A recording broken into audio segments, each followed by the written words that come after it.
السلام علیکم حضور. وعلیکم السلام.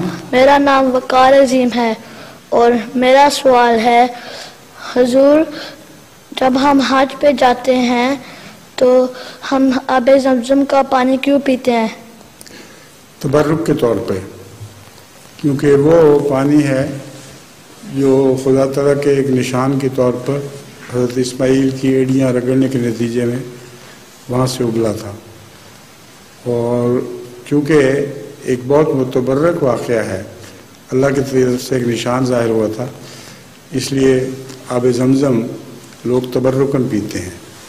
لیکن اب وہ پانی خشک ہو چکا ہے، اب اور پانی باہر سے لا کر اس میں بھرتے ہیں لوگ، اور کنواں بہرحال وہی ہے، اس لیے کچھ نہ کچھ تو تبرک کا اثر پڑ ہی جاتا ہوگا.